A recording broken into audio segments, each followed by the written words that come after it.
Hello दोस्तों, कैसे आप सब। मैं मंसूर लाया हूँ आपके लिए आज की ताज़ा खबर और आपका स्वागत है हमारे चैनल मंसूर अहमद में।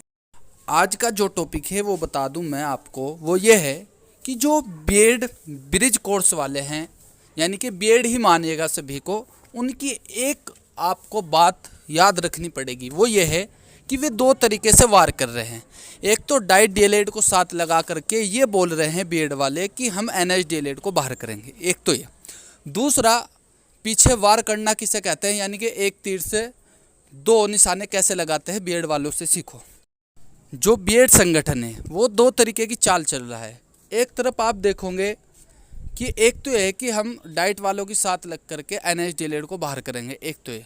दूसरा, लेकिन केस क्या कर दिया है आपकी 2010 की जो नियमावली है, यानी कि एनसीटी के जो रूल रेगुलेशन होते हैं उसके अकॉर्डिंग वो बोल रहे हैं कि ये कहीं नहीं लिखा हुआ है कि डाइट डीएलएड या कोई सा भी डीएलएड हो कि उसे पहले वरीयता दी जाए 1 से 5 तक पढ़ाने के लिए।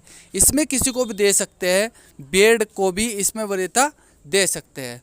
ये चीज़ें वो रख रहे हैं पॉइंट, यानी कि एक तरफ तो डीएलएड के साथ है वो, और एक तरफ विरोध भी कर रहे हैं। और विरोध किस तरह कर रहे हैं, वरीयता के आधार पर।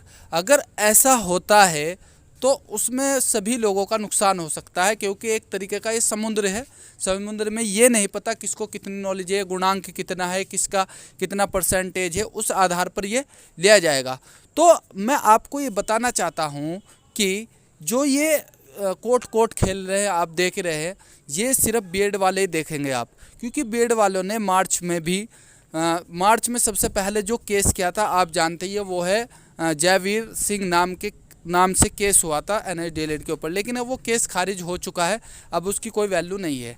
लेकिन उसके बाद भी केस चल रहा है, उत्तराखंड सरकार के खिलाफ है। एनएच डीएलएड का जो आप जानते हो 6 जनवरी में जो लेटर आया था एनसीटी का, उसके बाद 15 जनवरी में उसको रिलीज़ किया था, फिर 10 फरवरी में उसको रिजेक्ट भी कर दिया था। लेकिन मार्च में फिर वो एक्सेप्ट कर लिया था बाय कोर्ट के द्वारा। कोर्ट ने उसका आदेश दिया था कि ये अंतरिम राहत देते हुए इनको ये अब पूरा ही सभी एनएच डीएलएड को भर्ती किया जाए, इस आधार पर कि जो प्रोसेस चल रहा है अगली सुनवाई तक के, इनको अंतरिम आदेश तक के इनको शामिल किया जाए। अब आगे देखते हैं उसमें क्या हो।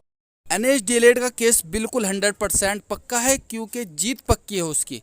क्योंकि आप जानते ही हो कि जो 2017 से एनसीटी से अप्रूव्ड है, सिर्फ ये 6 जनवरी में ये दिखाया गया था कि हमने इसे पहले ही अप्रूव कर दिया था, लेकिन अब हमने अपना स्पष्टीकरण दिया है। एनएच डीएलएड वालों को कोई घबराने की आवश्यकता नहीं।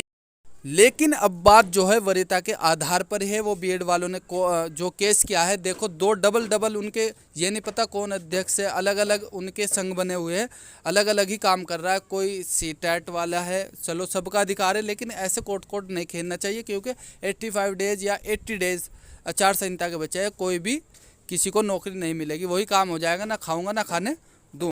इन कोर्ट वालों को समझाओ कि ऐसा मत करो कि आप खुद तो नहीं खाओगे और हमें भी खाने नहीं दोगे। सबसे बड़ा जो आप देख रहे हो, बीएड हर तरीके से केस कर रहा है, आप देख रहे हो, वरीयता के आधार पर डाइट का भी छुरा घोंप रहा है और इधर एनएच डीएलएड के भी। तो आप सभी से रिक्वेस्ट है कि आप लोग जो है एनएच डीएलएड का जो कर रहे हैं वो अपने तरीके से लड़ ही रहे हैं, लेकिन आप लोगों से विनती है कि जल्दी जल्दी भर्ती प्रक्रिया शुरू हो, उसके लिए प्रयास भी करें और ये कोर्ट ना खेले। धन्यवाद। वीडियो अच्छी लगे लाइक करें, कमेंट करें, शेयर करें।